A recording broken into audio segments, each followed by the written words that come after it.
Assalamualaikum warahmatullahi wabarakatuh. Halo teman-teman semuanya, apa kabar? Semoga teman-teman masih dalam kondisi yang sehat ya, dan tetap semangat untuk mengikuti perkuliahan secara online.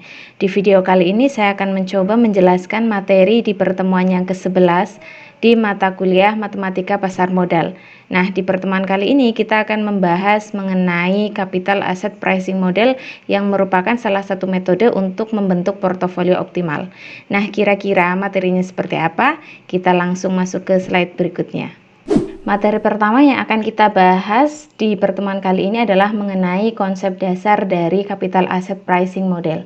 Yang perlu teman-teman tahu bahwa CAPM atau Capital Asset Pricing Model itu diperkenalkan oleh William Sharpe ya, yang juga membahas tentang teori Markowitz yang sudah kita bahas di pertemuan kemarin.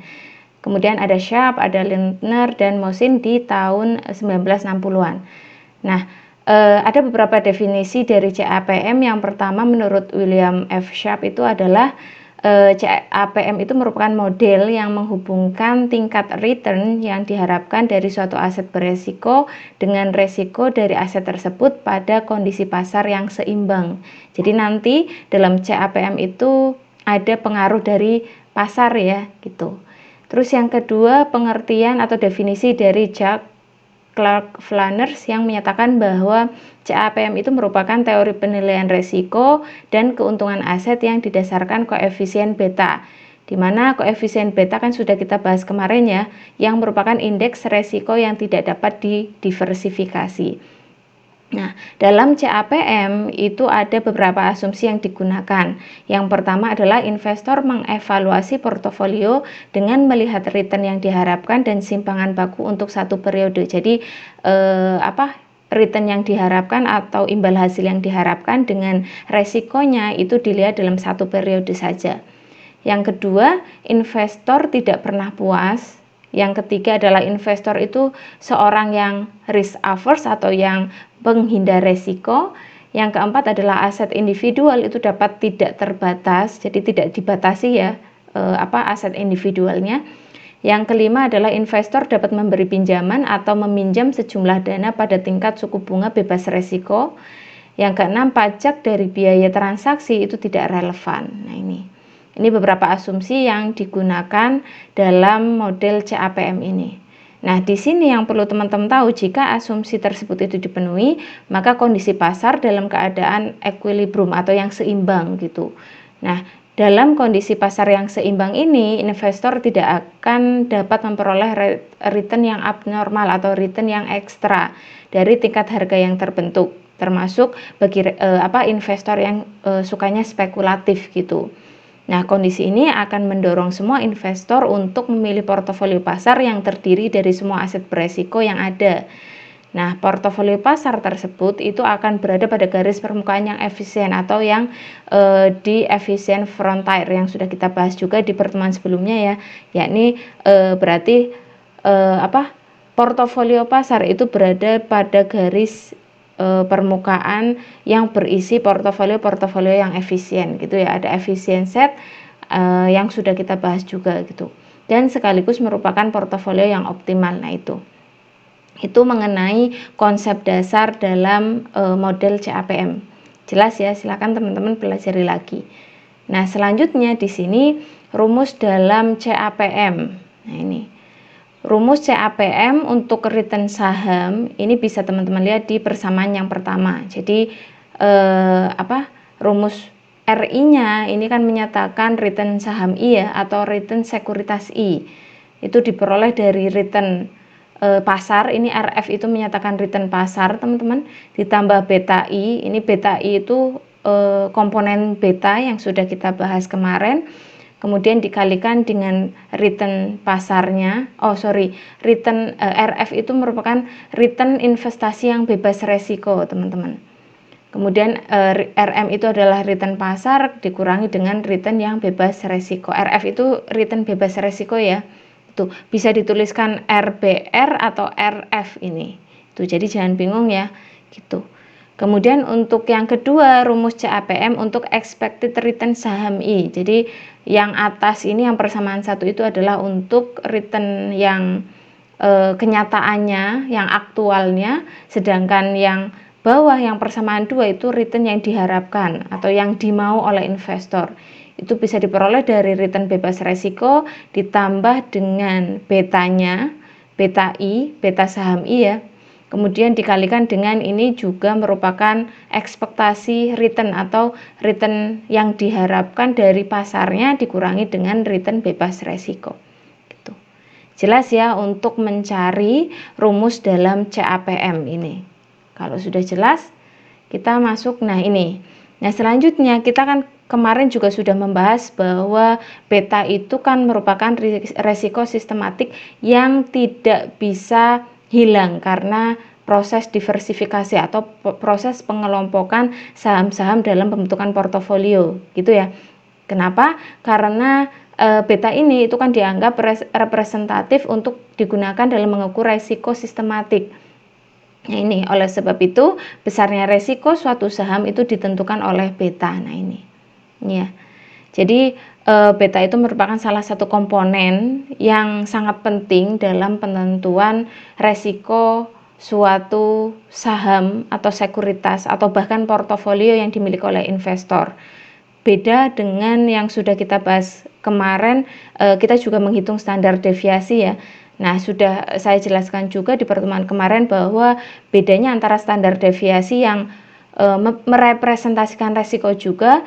Nah, kalau standar deviasi itu kan dihitung dari varian atau resiko dari nilai ekspektasi dari returnnya, jadi return ekspektasiannya gitu ya. Tapi kalau beta itu kan resiko sistematik yang memang benar-benar tidak bisa didiversifikasi, yang bisa dihitung sendiri dengan menggunakan rumus ini ya, CAPM atau yang kemarin kita bahas kan bisa digunakan model indeks tunggal untuk menghitung betanya. Jelas ya. Nah, selanjutnya dalam pembahasan CAPM beta I itu diartikan sebagai resiko saham sistematik, di mana kalau betanya lebih dari 1 itu menunjukkan harga saham itu lebih mudah berubah dibandingkan indeks pasar. Kemudian kalau yang kurang dari 1 di sini itu menunjukkan harga saham tidak terjadi kondisi yang mudah berubah, jadi tidak gampang berubah berdasarkan kondisi pasarnya. Sedangkan beta yang nilainya 1 ini ya, ini menunjukkan bahwa harga saham kondisinya sama dengan indeks pasar. Itu ya, jelas ya. Beta secara lengkap kita sudah membahas di pertemuan kemarin. Teman-teman silakan review lagi materinya. Nah, selanjutnya dalam model CAPM ini kita juga akan membahas mengenai garis pasar modal atau capital market line. Nah, di sini saya sudah menuliskan ya bahwa capital market line atau garis pasar modal itu menggambarkan hubungan antara return yang diharapkan dengan resiko total dari portofolio efisien pada pasar yang seimbang. Jadi, hubungan antara risiko total dengan return yang diharapkan itu bisa digambarkan ketika pasar itu dalam kondisi seimbang. Nah, hubungan tersebut itu dinamakan dengan garis pasar modal atau capital market line, teman-teman. Jelas nah?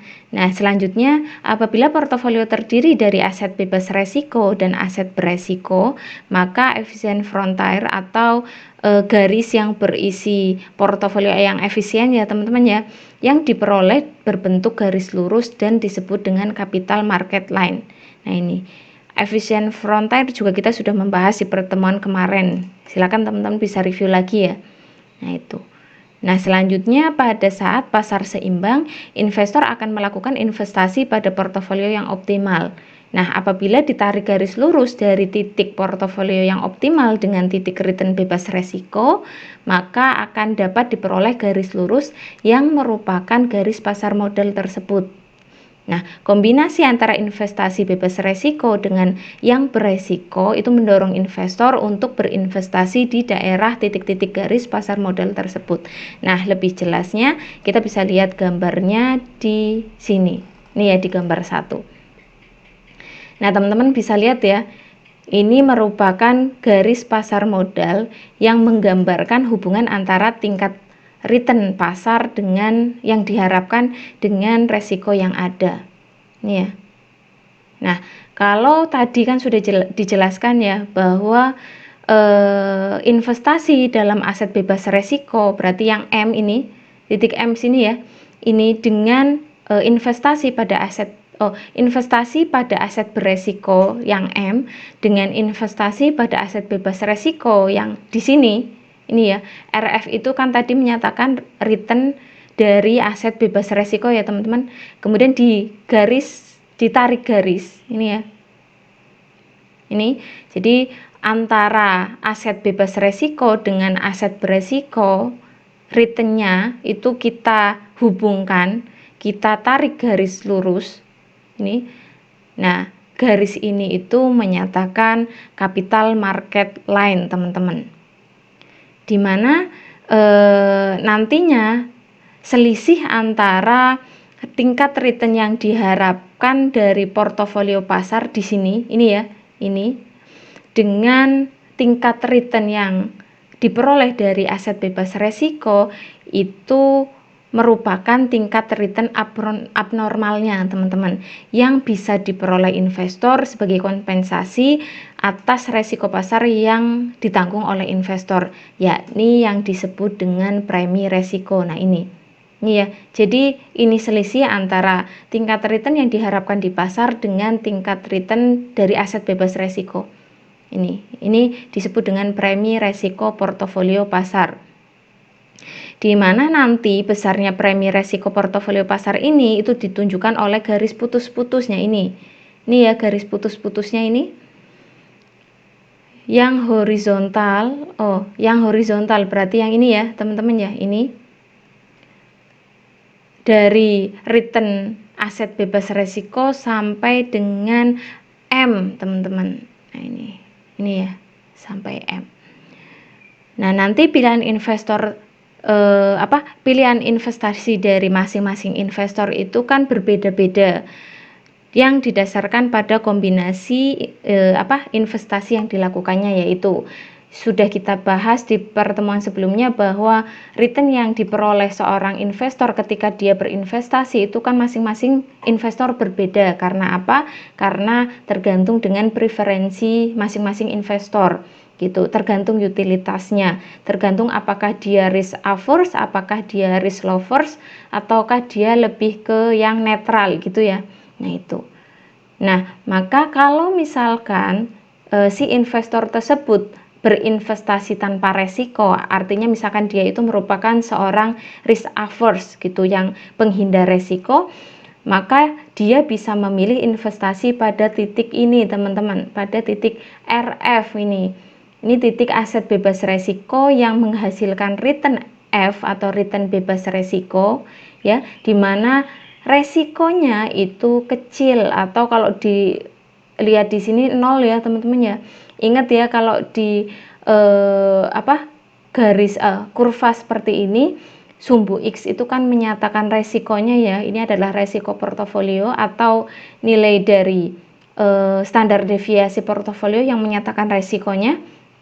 Kemudian ini adalah return yang diharapkan, yang menyatakan keuntungan atau imbal hasil dari portofolio tersebut. Nah ini, jadi kalau si investor tersebut merupakan penghindar resiko, dia bisa memilih investasi di titik ini. Sebaliknya, kalau misalkan si investor tersebut merupakan risk lover atau risk taker, maka si investor tersebut bisa berinvestasi di titik M ini, yang merupakan titik aset beresiko. Nah ini ya. Tetapi dengan konsekuensi, walaupun dia berinvestasi di aset bebas di aset beresiko, kemudian kemungkinan dia dapat return yang diharapkan lebih besar, tapi dia juga harus waspada dengan resiko yang kemungkinan lebih besar juga daripada dia berinvestasi di aset bebas resiko. Jelas ya untuk garis pasar modal, silakan teman-teman pelajari lagi. Nah, selanjutnya ini sudah saya jelaskan di sini. Nah, ini ya. Maka kalau misalkan kita ingin menghitung kemiringan atau slope-nya dari capital market line pada gambar 1 tadi ya, yang menunjukkan harga pasar pada risiko yang ada. Untuk portofolio yang efisien, maka besarnya slope ini mengindikasikan tambahan return yang diisyaratkan pasar untuk setiap kenaikan 1% risiko portofolio pasar. Nah, maka slope dari capital market line itu bisa dihitung dengan menggunakan persamaan yang ketiga ini. Ini ya. Jadi kemiringannya, gradien dari garis pasar modalnya ini yang ada di gambar 1 ya.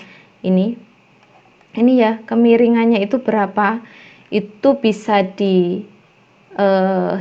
dengan menggunakan rumus yang ketiga ini.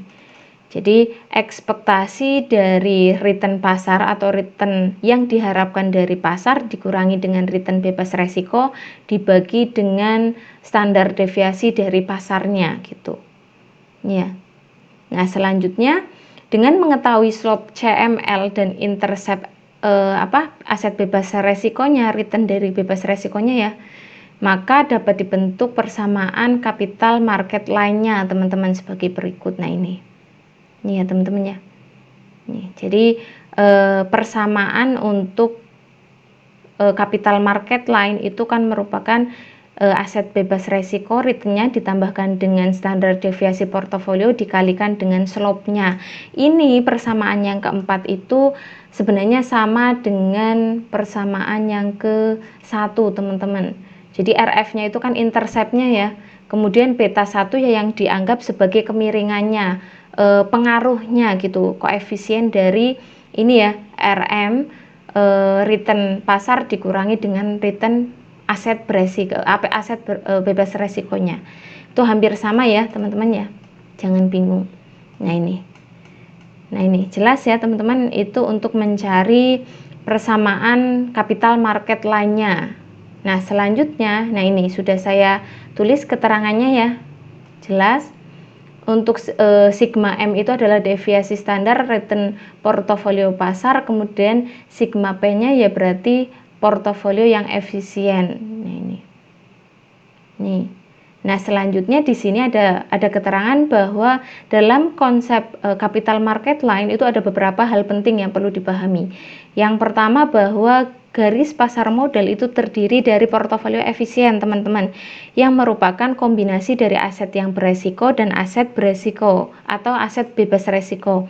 Nah, dalam CML ini atau capital market line itu aset beresiko diwakili dengan portofolio M. Nah, sudah saya jelaskan tadi ya, yang merupakan portofolio pasar, sedangkan aset bebas resikonya itu diwakili dengan titik RF tadi. Kombinasi garis antara titik RF dan titik M yang merupakan portofolio efisien itu bagi investor. Nah, ini. Nah, yang kedua, slope CML akan cenderung positif teman-teman karena dia miring ke kanan ya, karena adanya asumsi bahwa investor bersifat risk averse. Nah ini kenapa slope CML itu positif, ternyata karena kita kan sudah berasumsi bahwa investor tersebut itu merupakan penghindar resiko. Nah hal ini berarti investor hanya mau berinvestasi pada aset yang beresiko jika memperoleh return yang tinggi. Nah ini ada keterangannya ya, ternyata kalaupun misalkan si investor tersebut mau berinvestasi di aset yang beresiko, itu dengan catatan return-nya harus tinggi gitu. Nah, dengan demikian semakin tinggi resiko suatu investasi, maka semakin tinggi pula tingkat return yang diharapkan oleh investor. Nah, selanjutnya yang ketiga, berdasarkan data historis, adanya resiko akibat perbedaan return aktual dan return yang diharapkan akan dapat menyebabkan slope CML itu menjadi negatif. Nah, slope yang negatif itu terjadi apabila tingkat return aktual portofolio pasar itu lebih kecil dibandingkan dengan return bebas resikonya. Nah, garis pasar modal dapat digunakan untuk menentukan tingkat return yang diharapkan untuk setiap resiko portofolio yang berbeda. Itu catatan dalam garis atau konsep capital market line. Silakan teman-teman pelajari lagi ya. Nah itu. Nah kalau sudah jelas, kita masuk ke materi berikutnya, yakni mengenai garis pasar sekuritas atau sekuritas market line teman-teman.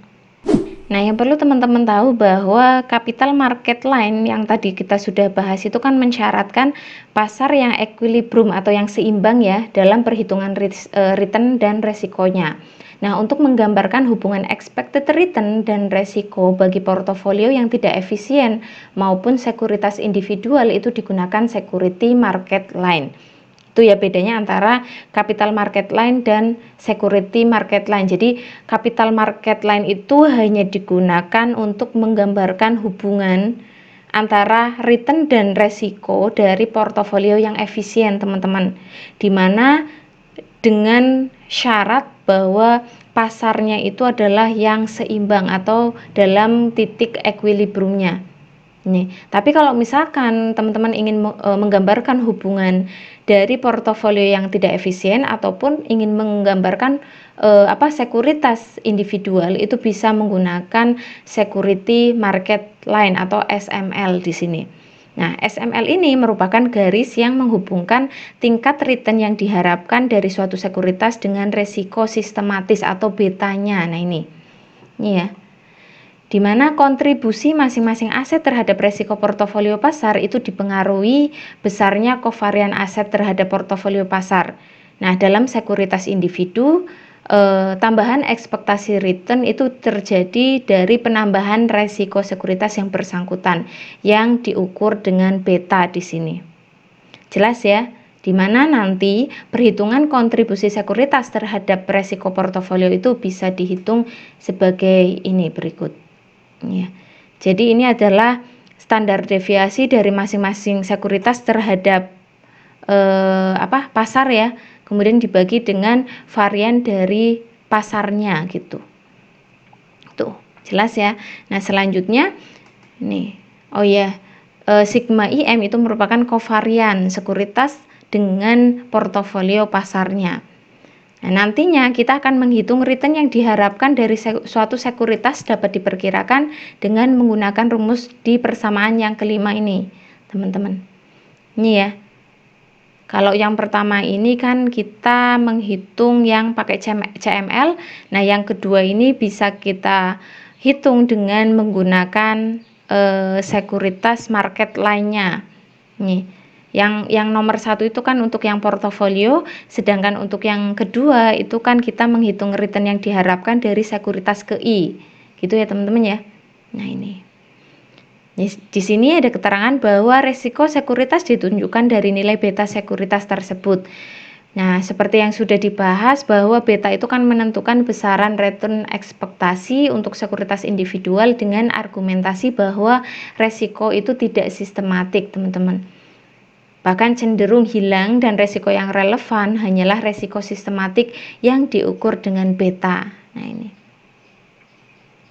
Nah, di sini resiko tidak sistematik itu bisa dihilangkan dengan melakukan portofolio efisien.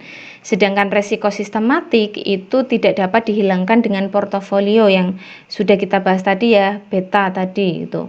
Resiko sistematik merupakan resiko fundamental yang melekat pada sekuritas tersebut yang membedakan resiko satu sekuritas dengan sekuritas yang lainnya itu. Beta itu kan merupakan resiko yang sistematik ya, yang tidak bisa hilang karena suatu kegiatan pengelompokan sekuritas gitu ya, atau diversifikasi, di mana yang sudah kita jelaskan kemarin bahwa resiko beta itu kan merupakan resiko yang melekat dari sekuritas satu dengan sekuritas yang lain itu berbeda gitu. Itu ya jelas ya. Nah, di sini suatu sekuritas yang memiliki nilai beta lebih dari satu, lebih kecil dari satu, dikatakan memiliki resiko yang lebih rendah dibandingkan resiko pasar.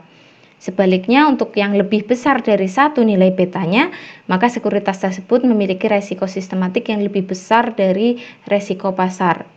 Nah, hal ini bisa digambarkan dalam gambar yang kedua. Ini merupakan sekuritas market line di sini.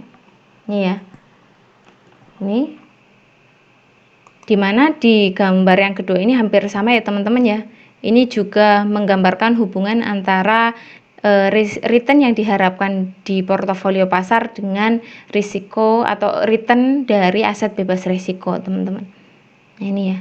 Dimana Q itu adalah aset beresikonya, kemudian titik RF itu adalah titik dari investasi aset bebas resikonya. Hampir sama ya teman-teman ya. Nah ini adalah gambar dari sekuritas market line. Nah selanjutnya sebagai contoh, ini ada 2 proyek yang sedang dipertimbangkan oleh investor, yang mana masing-masing itu akan diinvestasikan sejumlah uang ya. Di sini misalkan uang yang akan diinvestasikan itu sebesar 1 juta teman-teman. Nah maka ada 4 situasi di mana masing-masing situasi ini memiliki probabilitasnya. Ini ya probabilitas dari masing-masing situasi. Kemudian RM ini merupakan return dari portofolio pasarnya. Kemudian kolom yang keempat ini adalah return proyek A, sedangkan kolom yang kelima ini adalah return proyek B, teman-teman. Nah, di sini ada beberapa hal yang bisa kita hitung dengan menggunakan model CAPM. Nah, ini. Yang pertama kita bisa menghitung rata-rata mean, varian deviasi standar, kovarian proyek 1 dengan pasar, kovarian proyek 1 dengan proyek 2, atau kovarian korelasi proyek dengan RM dan koefisien korelasi proyek 1 dan proyek 2. Ini berarti koefisien korelasi antar proyek ya, baik itu proyek 1 dengan RM-nya atau proyek 2 dengan RM-nya. Nanti kita hitung masing-masing. Yang kedua, soalnya adalah jika proyek 1 dan 2 itu digabungkan menjadi suatu portofolio dengan bobotnya masing-masing, untuk proyek 1 adalah 40% dan proyek 2 adalah 60%, maka kita bisa menghitung tingkat keuntungan yang diharapkan dari portofolio tersebut dengan beberapa deviasi standarnya. Itu ya. Kemudian yang ketiga yang kita hitung adalah dengan RF-nya atau return dari aset bebas resikonya sebesar 4% atau 0,04, maka kita bisa menghitung atau membuat persamaan dari sekuritas market lainnya, teman-teman. Nanti kita gambarkan dalam satu grafik di mana nanti kita bisa menggambarkan garis pasar surat berharga dengan gambar titik-titik proyek 1 dan 2. Nah, kita akan mencoba mengerjakan yang pertama dulu. Kita akan menghitung rata-rata minnya, variannya, deviasi standarnya, kovarian proyek 1 dan dengan pasar, kovarian proyek 2 dengan pasar, kemudian proyek 1 dan proyek 2 gitu ya. Nanti kita coba lihat di penyelesaiannya. Nah, yang pertama kita akan menghitung mean, varian, dan deviasi dari portofolio pasarnya. Nah, di sini kan sudah kelihatan ya teman-teman ya. Ini situasinya ada 4, 1, 2, 3, 4 dengan probabilitasnya dari masing-masing situasinya ya. Ini dari soal teman-teman. Kemudian ini adalah return dari portofolio pasarnya. Ini juga dari soal. Nah, yang pertama kita akan menghitung rata-ratanya atau nilai ekspektasinya. Ini jangan bingung ya, nanti kalau misalkan saya menuliskannya seperti ini sama nanti. Ini ya. Nah, ini bisa diperoleh dari probabilitas dikalikan dengan nilai return aktualnya, teman-teman. Ini kan return pasar yang aktual gitu.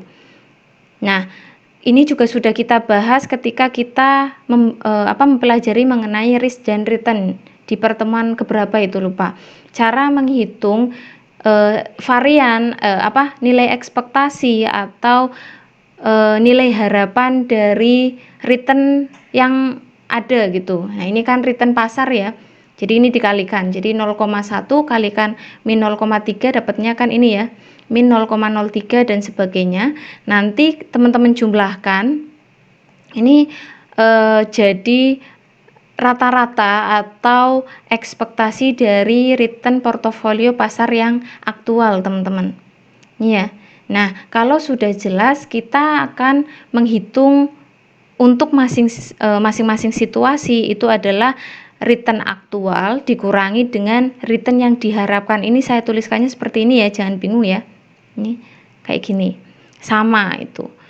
Ini ya, jadi misalkan return aktual dari situasi pertama kan min 0,3. Ini dikurangi 0,1. 0,1 kan ini nilai ekspektasi totalnya ya. Nah, ini kan hasilnya min 0,4 dan seterusnya. Ini sampai bawah. Kemudian yang kedua, kita menghitung kuadrat dari selisih antara return aktual dengan return yang diharapkan, teman-teman. Nah, ini. Jadi ini kita kuadratkan masing-masing situasinya ya, nilainya. Nah, selanjutnya kita kalikan dengan probabilitasnya, teman-teman. Jadi 0,16 teman-teman kalikan dengan 0,1. Nanti dapatnya adalah 0,016. Ini 0,04 dikalikan 0,2, nanti dapatnya 0,008. Nah, selanjutnya, nah ini probabilitas dikalikan dengan kuadrat dari selisih antara return aktual dengan return yang diharapkan, itu merupakan nilai dari variansnya. Gitu. Jelas ya. Jadi ini adalah nilai ekspektasinya atau rata-ratanya atau min-nya. Kemudian ini adalah nilai dari variansnya untuk portofolio pasar ya. Nah, ini adalah nilai dari standar deviasi. Nah, standar deviasi kan merupakan akar dari variansinya ya, 0,036. Oh, ini harusnya berarti berapa ini? Oh, benar ya, hasilnya adalah sekitar 0,189 atau di sini berarti kita bulatkan jadi 0,19 gitu ya. Nah, ini adalah cara menghitung min, varian, dan deviasi dari portofolio pasar. Dengan cara yang sama, teman-teman bisa menghitung min, varian, dan deviasi standar untuk yang proyek pertama. Nah, ini saya tuliskannya nanti seperti ini ya, teman-teman ya. Ini adalah minnya. Jadi perkalian antara probabilitas dengan return aktual dari proyek pertama. Kemudian ini adalah nilai variansnya yang diperoleh dari probabilitas dikalikan dengan kuadrat selisih antara return aktual dikurangi dengan return yang diharapkan dari proyek pertama. Dan nanti deviasi standar pun dengan cara yang sama, yakni akar dari variansnya itu diperolehnya adalah 0,424. Jelas ya? Sama dengan proyek yang kedua, nanti teman-teman juga hitungnya seperti itu ya. Ini adalah minnya, ini adalah variansnya, dan ini adalah standar deviasi untuk yang proyek yang kedua. Nah, kalau sudah, kita bisa menghitung masing-masing kovarian. Jadi kovarian itu kan hubungan antara variabel dengan antar variabel ya. Nah, di sini kan ada 3 proyek, maka kita bisa ada 2 proyek dengan satu pasar. Berarti kita bisa menggambarkan atau menghubungkan, yang pertama adalah proyek 1 dengan pasar, kemudian proyek 2 dengan pasar, yang ketiga adalah proyek 1 dengan proyek 2. Itu kan hubungan yang kita bisa gambarkan antara 3 variabel di soal ini gitu. Nah, ini kovarian dari korelasi dan korelasi antara proyek 1 dengan pasar. Yang pertama kan kita sudah menghitung ini ya, nilai dari selisih return aktual dengan return yang diharapkan dari proyek 1 kan segini ya. Kita sudah menghitungnya. Kemudian ini adalah selisih dari return aktual untuk yang portofolio pasar dengan return yang diharapkan. Ini ya, kita kan sudah menghitung juga. Nah, untuk cari covariance-nya, teman-teman tinggal mengalihkan antara kolom 3 dan kolom 4, teman-teman. Jadi yang misalkan di situasi pertama berarti min 0,6, teman-teman kalikan dengan min 0,4. Nah, hasilnya kan 0,24. Kemudian untuk situasi kedua berarti min 0,4 dikalikan min 0,2. Dapatnya kan 0,08, dan di situasi ketiga 0 ya hasilnya ya. Kemudian situasi yang keempat dapatnya adalah 0,10. Nah, probabilitasnya, karena ini kan probabilitas antar 2 variabel ya, maka teman-teman mengalihkan kolom kedua dengan kolom yang kelima, teman-teman. Nih. Jadi 0,1 untuk situasi pertama, 0,1 kalikan 0,24, ini kan 0,024 gitu ya, dan seterusnya sampai bawah. Ternyata perkalian antara probabilitas dengan covariance-nya itu kita bisa peroleh covarian dari masing-masing proyek, situasi di proyeknya. Nah, nanti teman-teman tinggal jumlahkan. Nah, ini 0,080 itu merupakan covarian antara proyek pertama dengan pasarnya. Gitu. Jelas ya? Ini sudah saya tulis secara detail gitu langkah perhitungannya.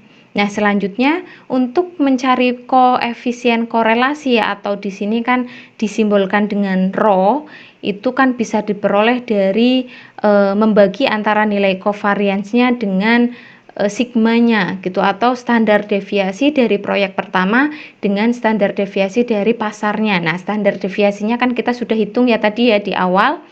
Ini untuk standar deviasi proyek pertama, ini standar deviasi untuk yang pasarnya, tinggal dimasukkan saja. Nah, ini berarti 0,080 dibagi dengan 0,424 kalikan 0,19. Ternyata koefisien korelasi antara proyek pertama dengan pasar sebesar 0,993, atau kalau dipresentasikan itu 99,3%.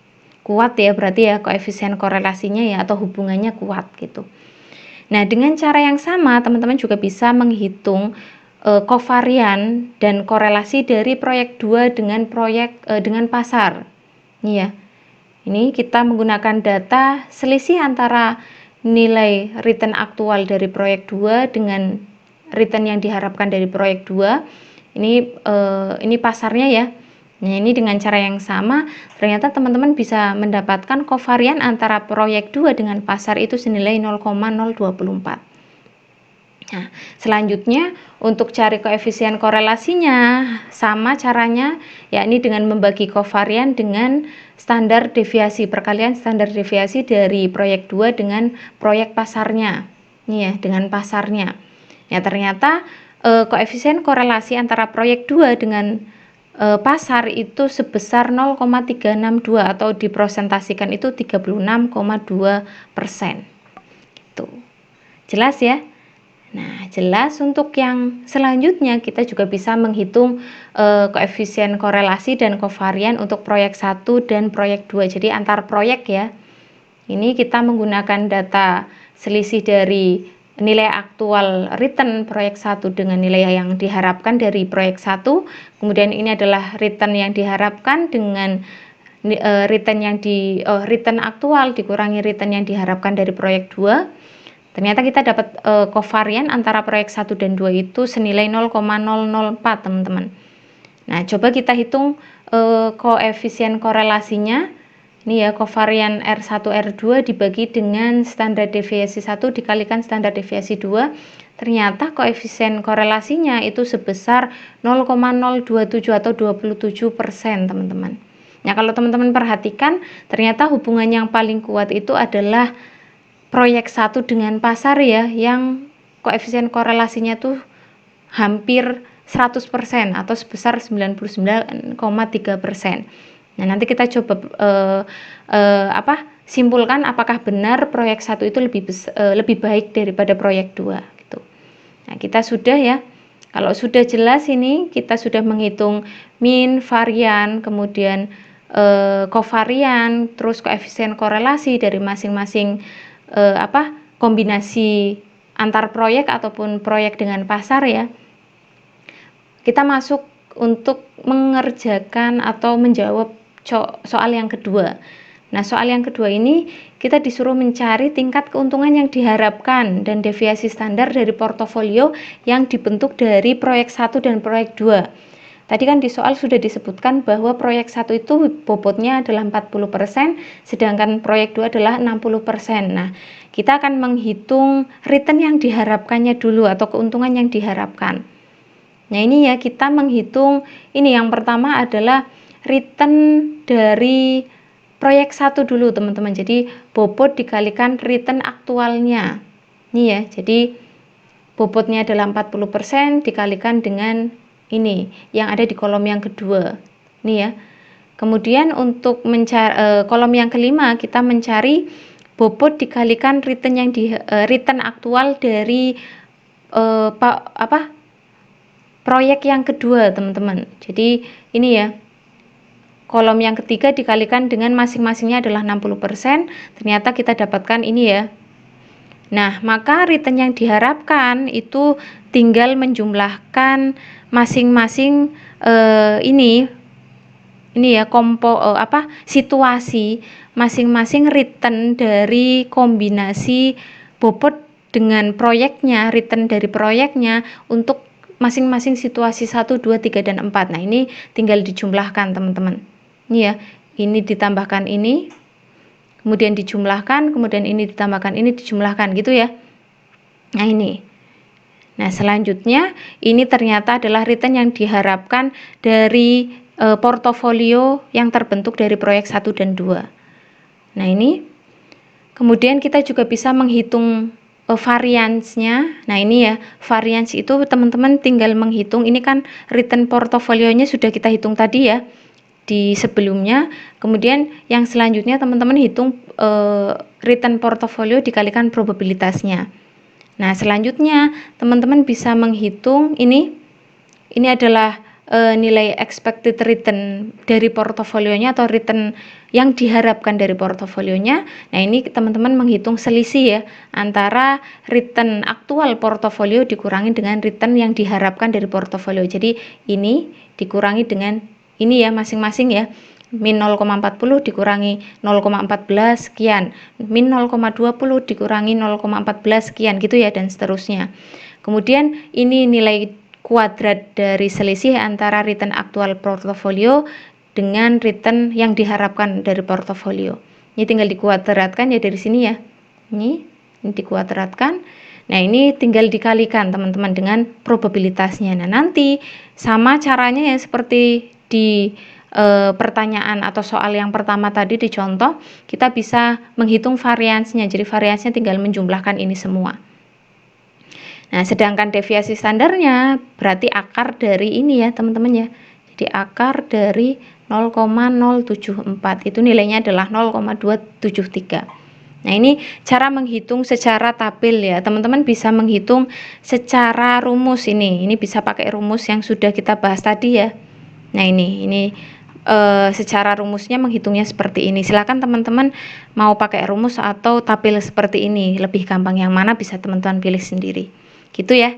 Itu return yang diharapkan dengan deviasi standar atau yang menyatakan resiko dari portofolio yang terbentuk dari proyek 1 dan 2. Jelas ya? Nah, ini bisa dihitung seperti ini ya. Nah, ini. Nah, selanjutnya kita bisa menghitung yang ketiga, yakni garis pasar surat berharga atau security market line. Itu kan bisa digambarkan dengan persamaan ini ya, RI sama dengan RF ditambah beta I dikalikan RM dikurangi RF-nya, dimana beta I-nya itu bisa diperoleh dari kovarian antara return I, jadi return proyek 1 dengan RM-nya dengan return pasar, kemudian dibagi dengan varians dari return pasarnya. Maka karena di sini I-nya itu kan ada 2 ya teman-teman ya. Proyek 1 dengan proyek 2. Maka kita bisa menghitung beta 1 dan beta 2 untuk masing-masing proyek. Nah, ini ya untuk proyek pertama berarti kan kovarian antara proyek 1 dengan pasar itu kan 0,080 dibagi dengan varians pasarnya. Varians pasar kan kita tadi sudah memperoleh di awal ya teman-teman ya. Mana tadi? Oh ya, ini 0,19 gitu ya. Sedangkan kovarian antara proyek 1 dan pasar kan ini ya 0,080 gitu ya. Gampang sekali. Kemudian untuk beta 2 berarti untuk beta di proyek 2 itu berarti kovarian antara proyek 2 dengan pasar dibagi dengan kovarian dari pasarnya. Ini nilainya adalah 0,67. Nah, ini nanti security market line-nya itu bentuknya seperti ini. Ini nanti bisa dituliskan untuk masing-masing beta ya. Ini saya menuliskan secara umum saja. Gitu. Jelas ya untuk pembahasan contoh soal, sangat jelas sekali. Silakan teman-teman pahami lagi. Kalau sudah jelas kita masuk ke ini. Oh ya, ini adalah grafik security market line-nya untuk proyek 1 dan 2, teman-teman. Perhatikan ya. Ini adalah return-nya, teman-teman. Ini return dari masing-masing proyeknya. Ini untuk yang proyek 1 kan return-nya 0,17, sedangkan untuk yang untuk yang proyek 2 itu kan sebesar 0,8. Dan ini adalah besar dari deviasi standarnya untuk masing-masing return, teman-teman. RI-nya gini ya. Nah, ini. Ini bisa digambarkan dalam grafik seperti ini. Nah, nanti kalau misalkan dihubungkan garis antara proyek 1 dan proyek 2, ini ya, di mana 0,04 itu berarti merupakan return bebas resiko, maka ini adalah garis biru ini merupakan garis dari security market lainnya. Jelas ya, itu gambarnya. Ini ya, ini bisa teman-teman lihat. Nah, teman-teman, ini return 1, return 2, ini merupakan return yang aktualnya, teman-teman. Bisa diperoleh dari ini ya, RF ditambahkan beta 1 kalikan dengan ini return M dikurangi dengan RF-nya. Oh, bentar, coba cek lagi.